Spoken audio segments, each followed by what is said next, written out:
How has the COVID-19 pandemic impacted marriages? We'll discuss this and other questions from viewers today on Real Family Talk. Join us.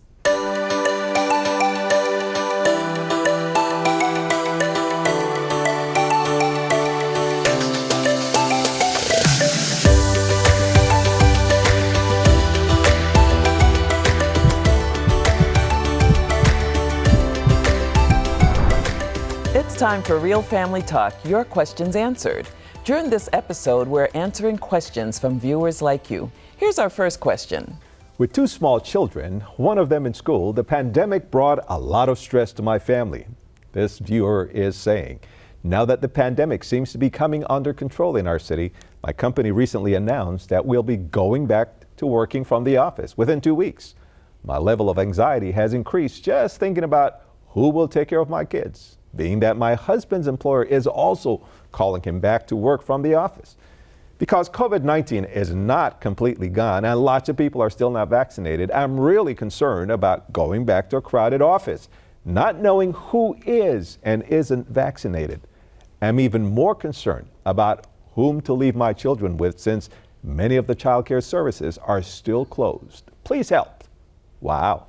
Wow. That's a big one. That's a lot of anxiety. Yeah. That's a lot of anxiety. And so the sentiments you've shared, this viewer has shared, are similar to those of many individuals we've spoken with recently, as things seem to be heading back to a pre-pandemic normal. I'm not sure that we're ever going to go back to a pre-pandemic normal, but they're back at work. What you've described is evident where there's access to COVID-19 vaccinations. This is allowing many cities and states in the United States and in a few other countries to be able to seriously consider fully reopening, and many places have reopened. Of course, this has brought on what has been recently identified by clinicians as post-COVID reentry anxiety. The long-expected return to life as we knew it before COVID and have admitted missing is finally here. Eating out is back. Hugging is back. Working from the office away from home is back. Going to the mall is back. The crowds are back. Everything seems to be back, yet what's being experienced by many is a feeling of uncertainty and hesitation about returning to what was, beyond just being preoccupied with the level of safety in their work environment. With so many unknowns, many people aren't sure they're ready to go back to what was once their normal lives. Because the pandemic forced people into new routines for the past 12 to 16 months, many have become accustomed to a slower pace of life, even though they accomplished more, and returning to the way things used to be feels stressful.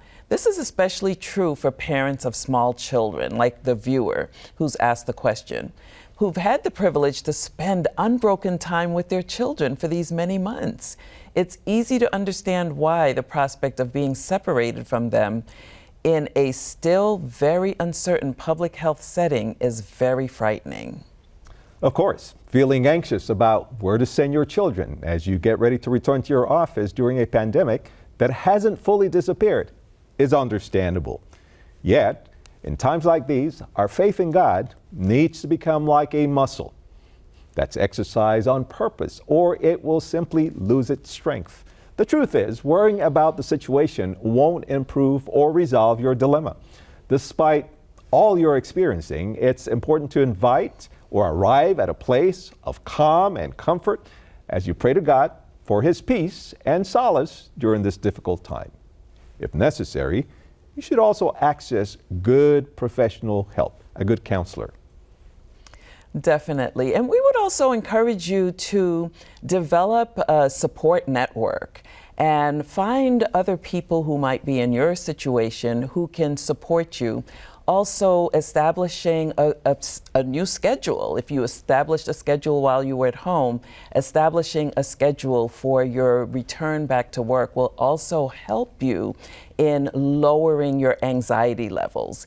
The best thing for you to do is to be as predictable in your life as possible. As you face your present circumstances, we certainly encourage you again with God's promise in Isaiah 41:10, which declares, "Fear not, for I am with you. Be not dismayed, for I am your God. I will strengthen you. I will help you. I will uphold you with my righteous right hand." These are certainly difficult times and difficult days, but our faith in God will need to sustain us and hold us up and buoy us up, even as we feel some level of anxiety. The good thing is leaning into God, leaning into Him and recognizing that He will always take care of us, and we can count on that. We'll be back right after a short break with more questions from viewers like you. Stay with us.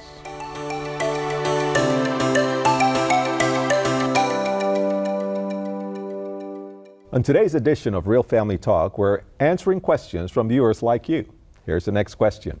Being cooped up with my husband for 2 years was a challenge.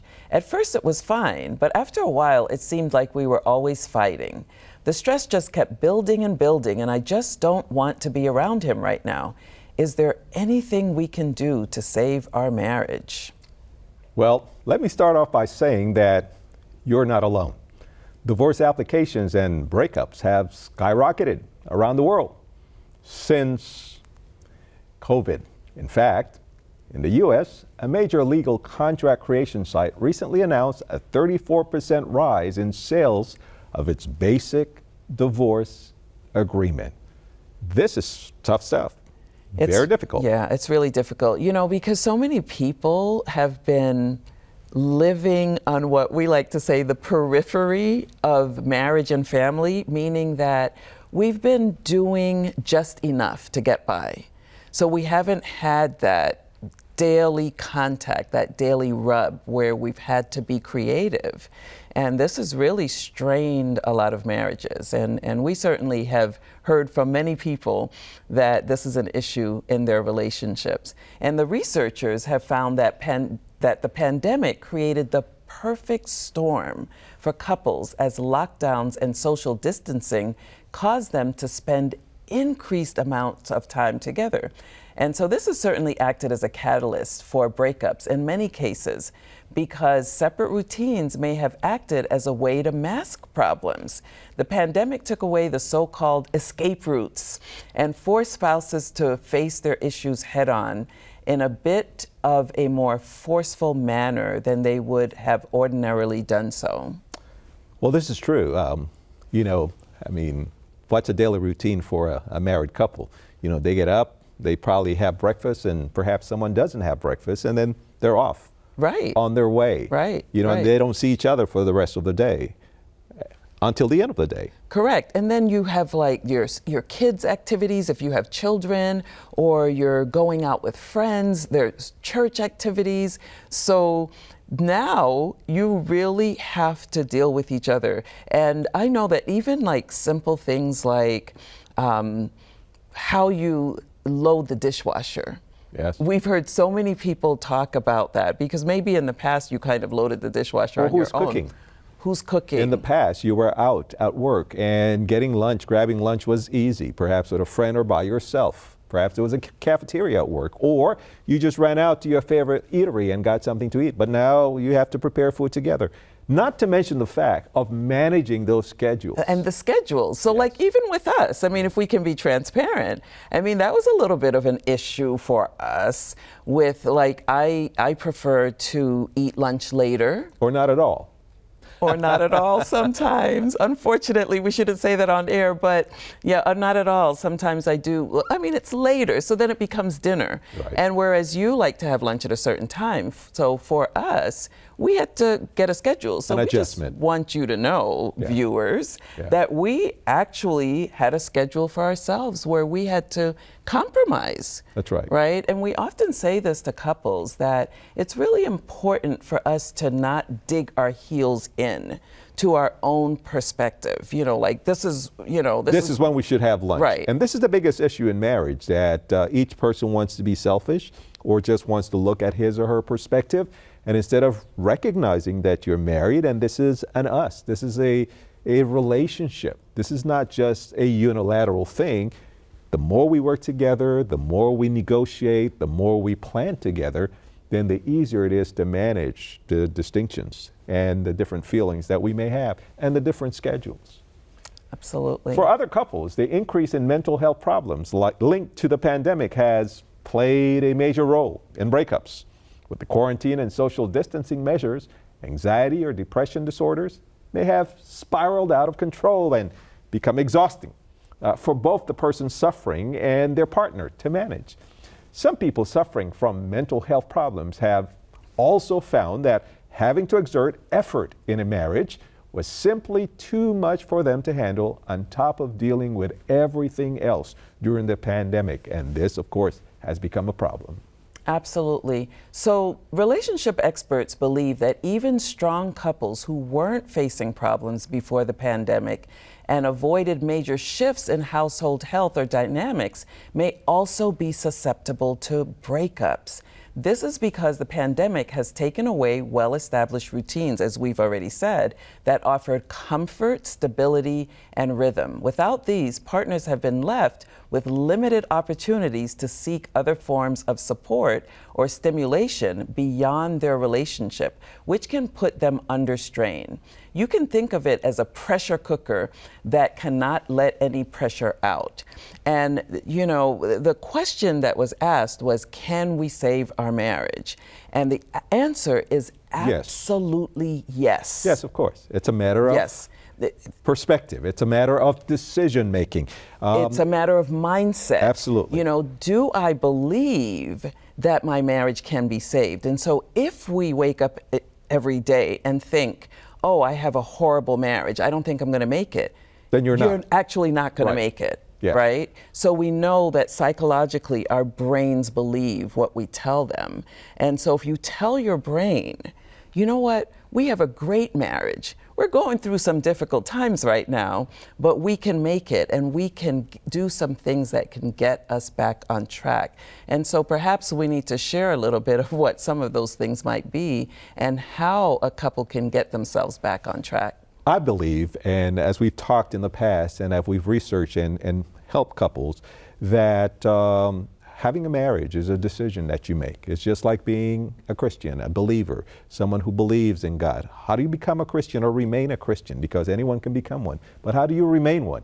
By making a choice to pray, to read your Bible, to study, to commune with God. The same way in marriage, you know, we need to make up our minds that this is our marriage. We love each other. We've decided to love each other. Are we perfect? Nobody's perfect. There are no perfect marriages because there are no perfect people. But we can decide that we want to save our marriage, that we want to build on this marriage, because what we do know is that what do if you break up? Get married to somebody else? What we do know is that first marriages have the best opportunity of making it. If you divorce and remarry, you have a higher level of divorcing again.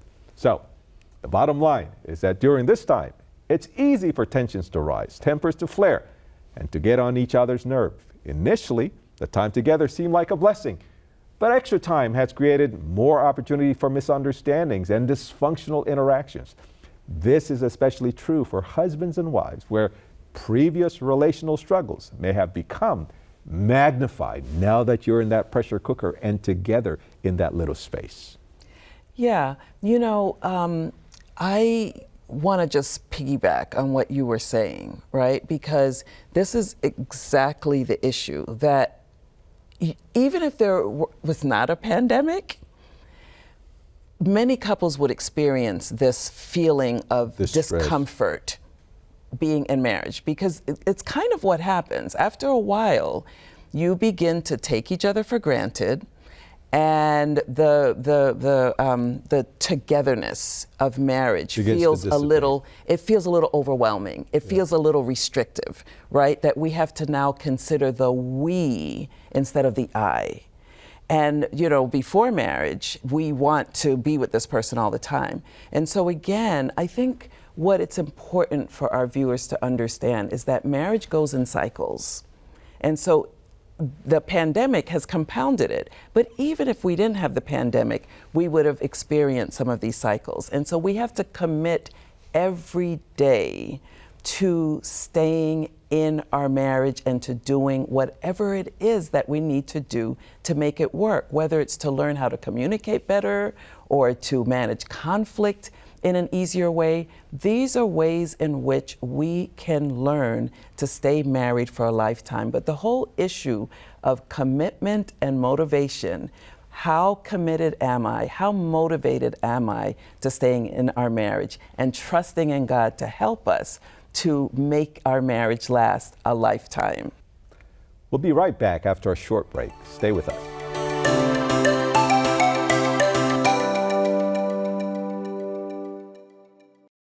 On today's edition of Real Family Talk, we're answering questions from viewers like you. Here's the next question. Here's a question. My husband was laid off during the pandemic, and now the financial load is on my shoulders and the stress is overwhelming. He just found work, but the bills have really piled up. Is there something we can do to manage the stress? Wow. Yeah. And this has been a tough one. Yeah. And interestingly, I feel like we've heard more men losing their jobs. And perhaps, I know women have as well, but oftentimes when we hear this question, it's coming from women who are feeling this pressure.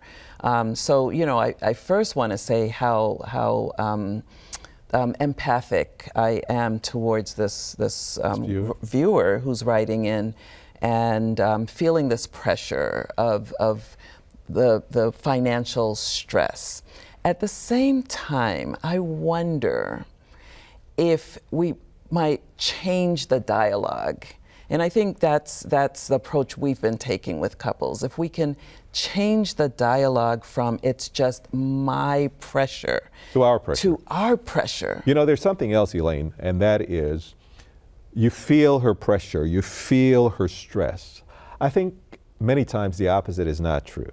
A woman losing her job or what have you, I guess traditionally men are expected to take the financial burden. Yes. So if his wife loses her job or what have you, is not as big a stressor or as much stress as when a man loses his job and now the wife feels that she's the sole provider.